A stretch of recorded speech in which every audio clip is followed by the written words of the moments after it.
मैं अभी यहां लगी एग्जीबिशन को भी देखकर आया हूं।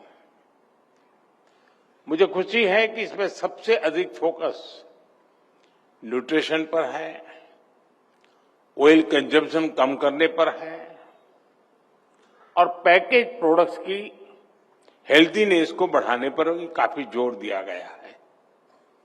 मैं आप सभी को इस आयोजन की बधाई देता हूं, अपनी शुभकामनाएं देता हूं।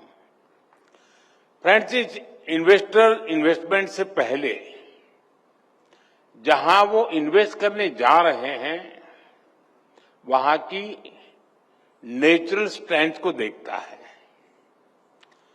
भारत की तरफ भी आज दुनिया और खासकर फूड सेक्टर से जुड़ा इन्वेस्टर बहुत उम्मीद से देख रहा है, क्योंकि भारत के पास डायवर्सिटी, डिमांड और स्केल की तिहरी शक्ति है। भारत में हर अनाज की, हर फल और सब्जी की पैदावार होती है। इस डायवर्सिटी की वजह से भारत दुनिया में सबसे खास है। हर 100 किलोमीटर पर हमारे यहां खाना और खाने का स्वाद बदल जाता है। भारत में विभिन्न तरह के खानों की जबरदस्त डिमांड होती है। ये डिमांड भारत को एक कॉम्पिटिटिव एज देती है और इन्वेस्टर के लिए भारत को एक प्रीफर्ड डेस्टिनेशन भी बनाती है। साथियों, भारत आज जिस स्केल पर काम कर रहा है वह अभूतपूर्व है, अप्रत्याशित है। बीते 10 सालों में भारत के 25 करोड़ लोगों ने गरीबी को हराया है। ये सभी साथी अब नियो मिडिल क्लास का हिस्सा बने हैं। ये नियो मिडिल क्लास देश की सबसे एनर्जेटिक, सबसे एस्पिरेशनल क्लास है। इतने सारे लोगों के एस्पिरेशंस हमारे फूड ट्रेंड्स को सेट करने वाली है।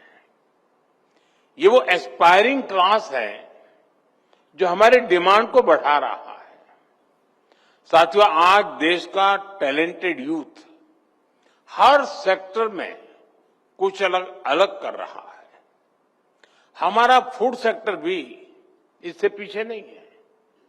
आज भारत दुनिया का तीसरा सबसे बड़ा स्टार्टअप इकोसिस्टम है और इनमें से कई सारे स्टार्टअप्स फूड और एग्रीकल्चर सेक्टर्स में काम करते हैं। एआई, ई कॉमर्स, ड्रोन्स और ऐप को भी इस सेक्टर से जोड़ा जा रहा है। हमारे ये स्टार्टअप्स सप्लाई चेन्स, रिटेल और प्रोसेसिंग के तरीके बदल रहे हैं। यानी भारत में डायवर्सिटी, डिमांड और इनोवेशन सब कुछ मौजूद है। ये सारी चीजें भारत को इन्वेस्टमेंट के लिए सबसे अट्रैक्टिव डेस्टिनेशन बनाते हैं। इसलिए मैं लाल किले से कही अपनी बात फिर दोहराऊंगा, इन्वेस्टमेंट का भारत में विस्तार करने का यही समय है, सही समय है। साथियों, 21वीं सेंचुरी में दुनिया के सामने कितनी सारी चुनौतियां हैं, इससे हम सभी भली भांति परिचित हैं। आप ये भी जानते हैं कि जब जब जो चैलेंजेस दुनिया के सामने आए हैं, भारत ने आगे बढ़कर अपनी सकारात्मक भूमिका निभाई है। ग्लोबल फूड सिक्योरिटी में भी भारत निरंतर कंट्रीब्यूट कर रहा है। हमारे किसानों, हमारे पशुपालकों, हमारे मछुआरों के परिश्रम और सरकार की नीतियों से भारत का सामर्थ्य निरंतर बढ़ रहा है। बीते दशक में हमारे फूड ग्रेन प्रोडक्शन में काफी वृद्धि हुई है। आज भारत दूध का सबसे बड़ा उत्पादक है और दुनिया की 25% मिल्क सप्लाई सिर्फ भारत से होती है। हम मिलेट्स के भी सबसे बड़े प्रोड्यूसर हैं। राइस और व्हीट में हम दुनिया में दूसरे नंबर पे हैं। फ्रूट्स, वेजिटेबल्स और फिशरीज में भारत का योगदान बहुत बड़ा है।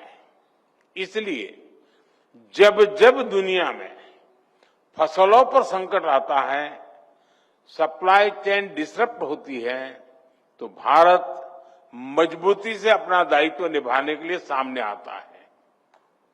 फ्रेंड्स, वैश्विक हित में हमारा प्रयास है कि भारत की कैपेसिटी, हमारा कंट्रीब्यूशन और अधिक बढ़े। इसके लिए आज सरकार फूड और न्यूट्रिशन से जुड़े हर स्टेक होल्डर को, पूरे इकोसिस्टम को मजबूत कर रही है। हमारी सरकार फूड प्रोसेसिंग सेक्टर को प्रोत्साहित कर रही है। इसलिए इस सेक्टर में 100% एफडीआई की अनुमति दी गई है। इसके अलावा पीएलआई स्कीम और मेगा फूड पार्क के विस्तार से भी इस सेक्टर को मदद मिली है। भारत आज दुनिया की सबसे बड़ी स्टोरेज इंफ्रास्ट्रक्चर स्कीम भी चला रहा है। सरकार के इन प्रयासों का परिणाम भी दिख रहा है। बीते 10 साल में भारत की प्रोसेसिंग कैपेसिटी में 20 गुना वृद्धि हुई है। हमारे प्रोसेस्ड फूड से जुड़े एक्सपोर्ट भी 2 गुने से ज्यादा हो गए हैं। साथियों, फूड सप्लाई और वैल्यू चेन में हमारे किसानों, पशुपालकों और मछुआरों और छोटी छोटी प्रोसेसिंग यूनिट्स की बहुत बड़ी भूमिका है। बीते 1 दशक में इन सभी स्टेक होल्डर्स को हमारी सरकार ने मजबूत किया है। आप जानते हैं कि भारत में 85% से अधिक स्मॉल या मार्जिनल फार्मर्स हैं। इसलिए हमने ऐसी पॉलिसीज बनाई, ऐसा सपोर्ट सिस्टम डेवलप किया कि आज ये छोटे किसान मार्केट की बड़ी ताकत बन रहे हैं। साथियों, अब जैसे माइक्रो फूड प्रोसेसिंग यूनिट्स हैं, इनको हमारे सेल्फ हेल्प ग्रुप चलाते हैं। इन सेल्फ हेल्प ग्रुप में हमारे गांवों के करोड़ों लोग जुड़े हैं। इनको सपोर्ट करने के लिए हमारी सरकार क्रेडिट लिंक सब्सिडी दे रही है। आज भी इन साथियों को करीब 800 करोड़ रुपए की सब्सिडी अभी अभी आपके सामने ट्रांसफर की गई है। साथियों, इसी तरह हमारी सरकार फार्मर प्रोड्यूसर ऑर्गेनाइजेशन यानी एफपीओज का विस्तार कर रही है। 2014 के बाद से देश में 10,000 एफपीओज बन चुके हैं। हमारे लाखों छोटे किसान जुड़े हैं। ये छोटे किसानों को बड़े स्केल पर अपनी उपज को मंडी तक पहुंचाने में मदद करते हैं। और ये एफपीओज यहीं तक सीमित नहीं है, ये फूड प्रोसेसिंग सेक्टर में भी बड़ी भूमिका निभा रहे हैं और ब्रांडेड प्रोडक्ट डेवलप कर रहे हैं। आप हमारे एफपीओज की ताकत देखेंगे तो हैरान रह जाएंगे। आज हमारे एफपीओज के 15,000 से भी ज्यादा प्रोडक्ट्स ऑनलाइन प्लेटफॉर्म पर उपलब्ध है। कश्मीर का बासमती चावल, केसर, अखरोट, हिमाचल के जैम और एप्पल जूस, राजस्थान के मिलेट कुकीज, मध्य प्रदेश के सोया नगेट्स, बिहार के सुपरफूड मखाना, महाराष्ट्र का मूंगफली का तेल और गुड़ और केरला के बनाना चिप्स और नारियल का तेल, यानी कश्मीर से लेकर कन्याकुमारी तक भारत की एग्रीकल्चर डायवर्सिटी को हमारे एफपीओ घर घर पहुंचा रहे हैं। और आपको जानकर अच्छा लगेगा कि 1100 से अधिक एफपीओ करोड़पति बन गए, यानी उनका एनुअल टर्नओवर 1 करोड़ से अधिक का हो चुका है। एफपीओज आज किसानों की आय बढ़ाने और नौजवानों को रोजगार देने में बड़ा रोल निभा रहे हैं। साथियों, एफपीओज के अलावा भारत में कोऑपरेटिव्स की भी बहुत बड़ी ताकत है और ये साल तो इंटरनेशनल ईयर ऑफ कोऑपरेटिव्स का है। भारत में भी कोऑपरेटिव्स हमारे डेयरी सेक्टर को, हमारी रूरल इकोनॉमी को एक नई शक्ति दे रहे हैं। कोऑपरेटिव्स के इसी महत्व को समझते हुए हमने इसके लिए एक अलग से मिनिस्ट्री बनाई है ताकि हमारी पॉलिसीज को इन कोऑपरेटिव की जरूरत के हिसाब से ढाला जा सके। इस सेक्टर के लिए टैक्स और ट्रांसपेरेंसी रिफॉर्म्स भी किए गए हैं। पॉलिसी लेवल पर हुए इस बदलाव के कारण कोऑपरेटिव सेक्टर को नई मजबूती मिली है। साथियों, मरीन और फिशरीज में भी भारत की ग्रोथ शानदार है।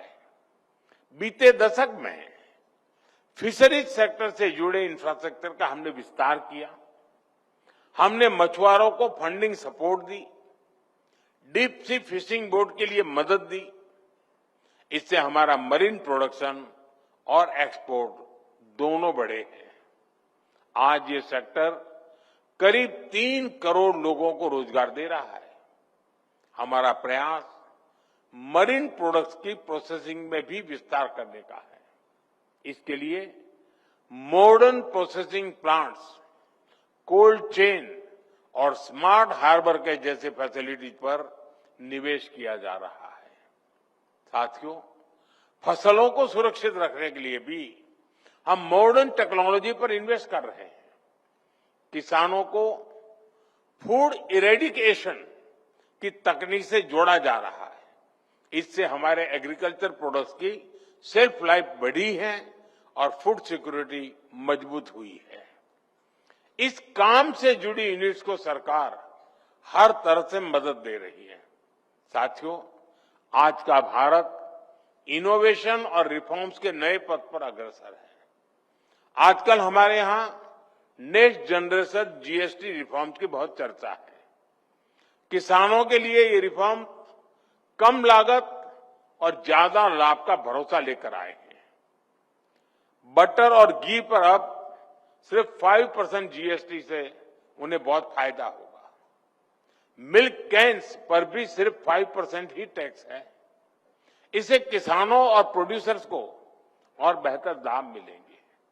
इससे गरीब और मिडिल क्लास को कम कीमत में ज्यादा न्यूट्रिशन मिलना सुनिश्चित हुआ है। फूड प्रोसेसिंग सेक्टर को भी इन रिफॉर्म से बड़ा लाभ मिलना तय हुआ है। रेडी टू कंज्यूम और प्रिजर्व फ्रूट्स, वेजिटेबल्स और नट्स पर सिर्फ 5% जीएसटी है। आज 90% से अधिक प्रोसेस्ड फूड प्रोडक्ट 0% या 5% स्लैब में है। बायोपेस्टिसाइड्स और माइक्रो न्यूट्रिएंट पर टैक्स कम हो गया है। जीएसटी रिफॉर्म से बायो इनपुट सस्ते हुए हैं। छोटे ऑर्गेनिक फार्मर्स और एफपीओज को सीधा फायदा मिलना तय हुआ है। साथियों, आज समय की मांग बायोडिग्रेडेबल पैकेजिंग की भी है।